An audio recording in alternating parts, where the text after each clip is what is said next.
ابن منظور نے لسان العرب کے اندر وسیلے کی تعریف یہ کی ہے، الوسیلۃ فی الاصل ما یتوسل بہ الی الشیء ویتقرب بہ الیہ، جس چیز کے ذریعے سے کسی کا قرب حاصل کیا جائے اس شے کو وسیلہ کہتے ہیں۔ اللہ تعالیٰ کا قرب حاصل کرنے کے لیے جو ذریعہ اختیار کیا جائے وہ وسیلہ کہلاتا ہے۔ اب یہاں وسیلے سے مراد کیا ہے؟ بعض نے کہا کہ وسیلے سے مراد نفس ایمان ہے، لیکن یہ بات درست اس لیے نہیں۔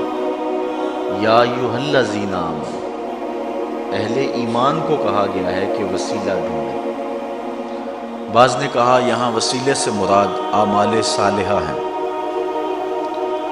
یا ایھا الذین آمنوا اتقوا اللہ، اے ایمان والو اللہ سے ڈر جاؤ، اور تقوی اعمال صالحہ سے ہی نصیب ہوگا۔ بزرگوں کا وسیلہ جس کے ذریعے خدا کا قرب حاصل کیا جاتا ہے۔ کسی نے کہا کہ یہاں وسیلے سے مراد اللہ تعالیٰ کی ذات ہے، لیکن اللہ کی ذات وسیلہ نہیں ہے، اللہ کی ذات مقصود ہے۔ وسیلہ وہ ہوتا ہے جس کے ذریعے سے اس مقصود کو حاصل کیا جائے۔ تو اللہ تعالیٰ جل شانہ کا قرب حاصل کرنے کے لیے وسیلہ ذوات کا بھی ہو سکتا ہے، اعمال کا بھی ہو سکتا ہے، نفس ایمان بھی وسیلہ ہے۔ بعض لوگ وسیلے کا مطلق انکار کر دیتے ہیں، بالکل وسیلہ ہوتا ہی نہیں، اس میں وہ نا آشنائی یا ضد یا ہٹ درمی کی وجہ سے ایسا کرتے ہیں۔ وسیلہ اعمال کا ہو سکتا ہے، اس میں پوری امت میں کہیں کوئی اختلاف نہیں پایا جاتا، یہ بات ذہن میں رکھیں۔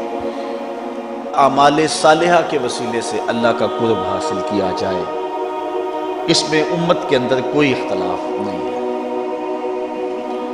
ذوات کا وسیلہ کہ کسی شخص کے وسیلے سے اللہ کے حضور دعا مانگی جائے، اس کے حضور عرض کیا جائے، وہ شخص نبی بھی ہو سکتا ہے، غیر نبی بھی ہو سکتا ہے، ولی بھی ہو سکتا ہے، تو اس کے بارے میں اختلاف پیدا ہوا۔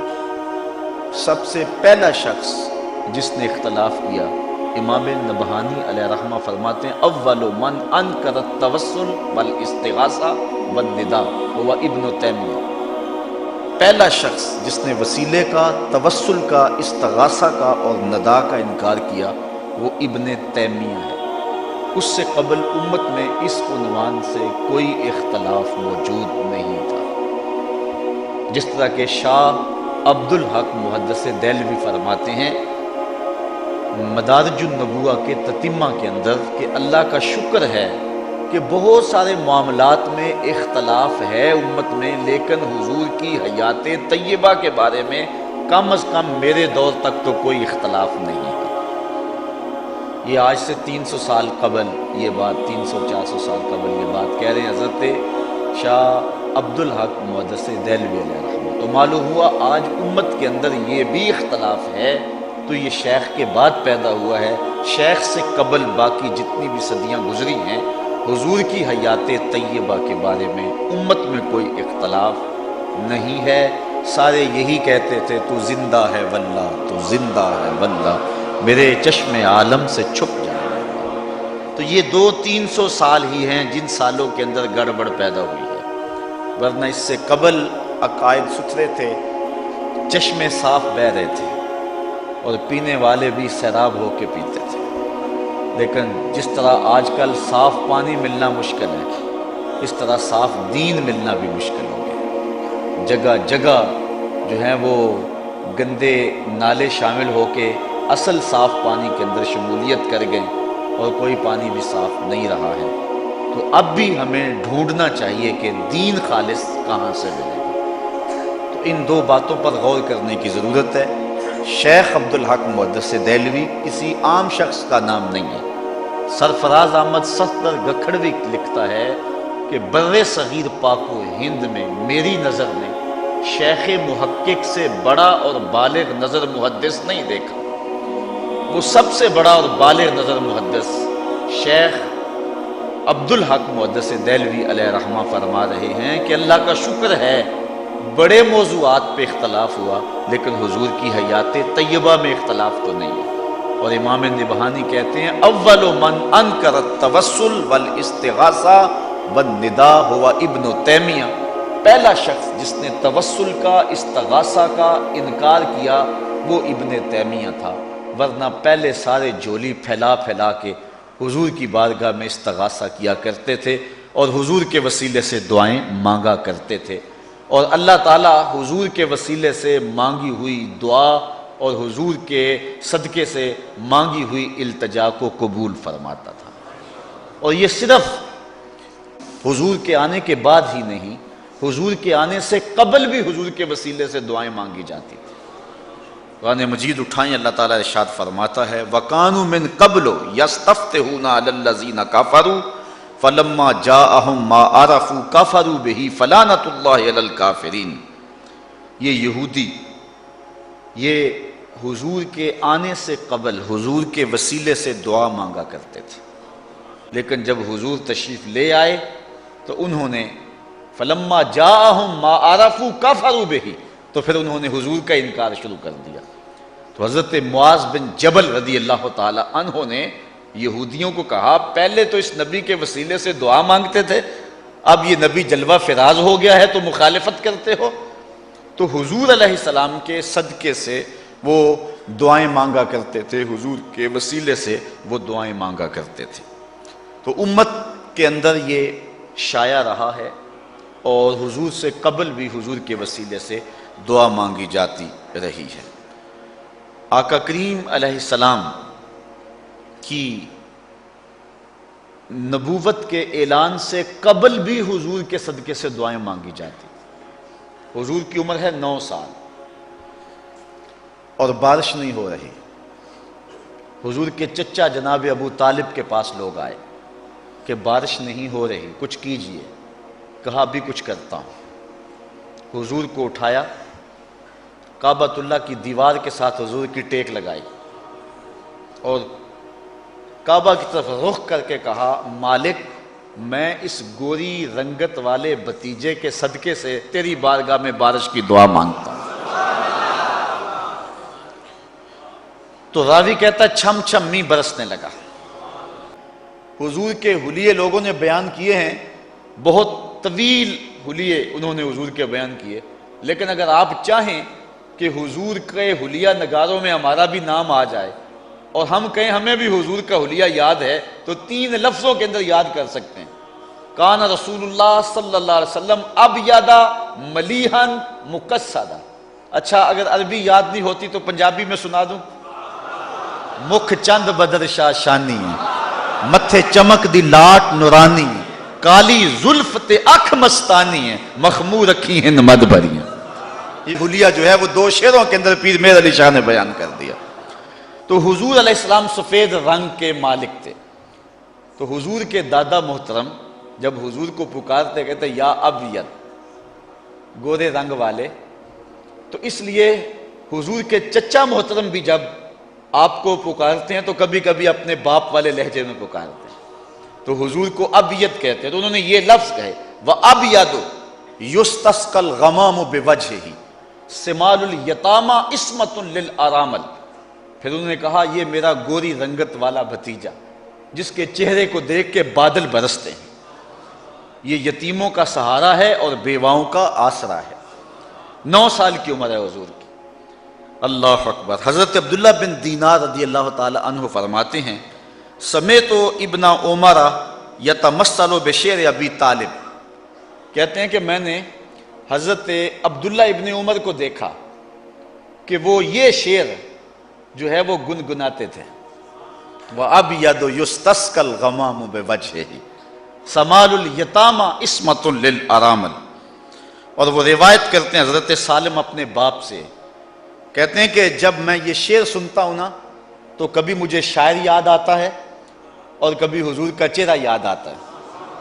حضور کے وصال کے بعد یہ کہانی سنا رہے ہیں کہ جب بھی کبھی میں یہ نعت سنتا ہوں، یہ شعر سنتا ہوں، تو کبھی تو مجھے شاعر یاد آتا ہے کہ حد کر دی اس نے، کیسا حضور کا حلیہ بیان کیا، اور کبھی مجھے حضور کا چہرہ یاد آتا ہے کہ جب حضور بارش کے لیے دعا مانگتے تھے، لوگ گھروں میں بعد میں پہنچتے تھے، پرنالے پہلے چل رہے ہوتے تھے۔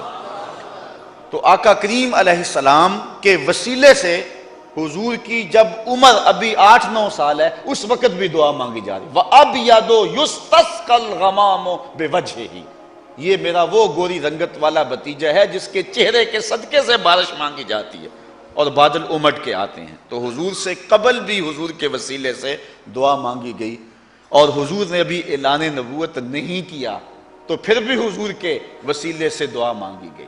ایک صحابی ہیں حضور کے، نام حضرت زید بن عبداللہ، امام زرقانی نے اس واقعہ کو لکھا ہے۔ جب حضور کا انتقال ہوا تو بیٹے نے آ کے خبر دی، ابا جی خبر سنی ہے؟ کہا سناؤ کیا ہوا؟ کہا حضور وصال کر گئے۔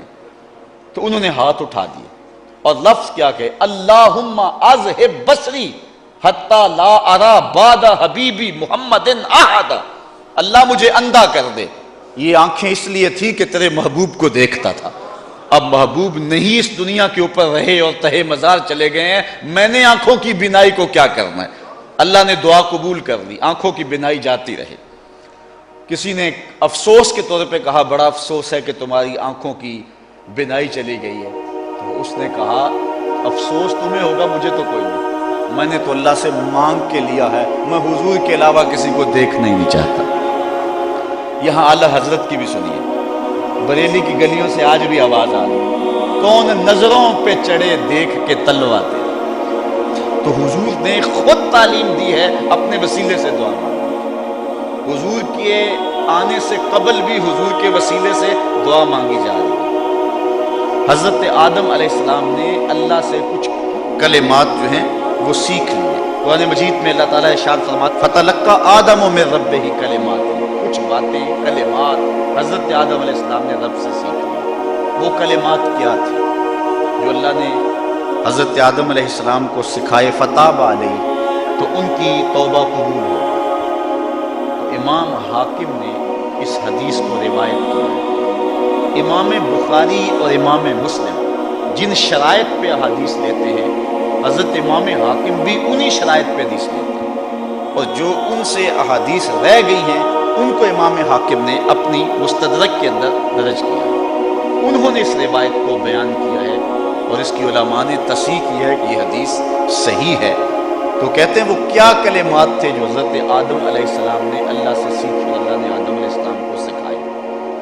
تو وہ یہ تھا کہ حضرت آدم علیہ السلام روتے رہے، پھر ایک دن ہاتھ اٹھا کے دعا مانگی، یا رب اسألک بحق محمد ان غفرت لی، اے اللہ محمد عربی کا صدقہ میری خطا سے درگزر فرما دے۔ اللہ تعالیٰ فرمایا اے آدم میں نے تجھے بخش تو دیا، لیکن تو یہ بتا تو میرے نبی کو جانتا کیسے ہے؟ تو عرض کی مالک جب تو نے مجھے پیدا کیا اور میرے میں روح پھونکی اور میری نظر اٹھی تو فراز عرش پہ پڑی، تو میں نے تیرے نام کے ساتھ اس پیارے کا نام لکھا ہوا دیکھا تھا، اور میں جان گیا جس کا نام اللہ نے اپنے نام کے ساتھ لکھا ہے کہ وہ معمولی ذات نہیں ہے۔ اللہ تعالیٰ نے ارشاد فرمایا جا آدم تیری خطا سے میں نے درگزر فرما دیا، اگر نام محمد را نہ یاورد شفیع آدم، نہ آدم یافتے توبہ نہ نو از غر کے نجے۔ اس دنیا کے اوپر سب سے پہلا جو رجوع پہلی توبہ قبول ہوئی ہے وہ حضور کے وسیلے سے ہوئی۔ یہودی بھی حضور کے وسیلے سے دعا مانگتے تھے۔ حضور کی عمر ابھی بچپنے میں ہے تو بارش مانگنا ہوتی تو کہتے ہیں اللہ اس گوری رنگت والے کے صدقے سے بارش نازل کرے، اور آقا کریم نے اپنی زندگی میں خود بھی اس بات کی تعلیم ارشاد فرمائی۔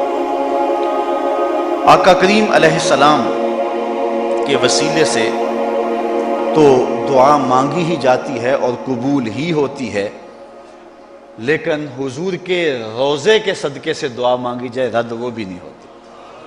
اللہ اکبر۔ حضرت امام عتبی کا ایک واقعہ سنیے۔ حضرت امام عطبی کہتے ہیں کہ میں حضور کے روضے کے پاس بیٹھا تھا. کتاب الشامل میں بھی روایت ہے, ابن کثیر میں بھی روایت ہے, تفسیر ابن کثیر میں موجود ہے. وَلَوْ أَنَّهُمْ إِذْ ظَلَمُوا أَنفُسَهُمْ جَاءُوكَ کے تحت کہتے ہیں کہ میں حضور کے روضے کے پاس بیٹھا ہوا تھا. ایک شخص آیا, عربی دیہاتی, اور حضور کی خدمت میں عرض کرتا ہے کہ حضور میں اپنے گناہوں کی بخشش و مغفرت کے لیے حاضر ہوا تھا, اور میں اس لیے آیا ہوں کہ میرے گناہ معاف کر دیے جائیں. اور پھر اس نے کچھ اشعار پڑھے.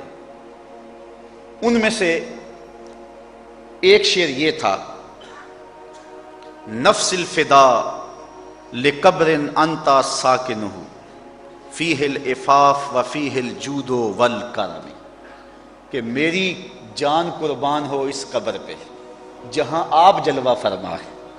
اس قبر میں معافی ہے، جود ہے اور کرم و احسان ہے.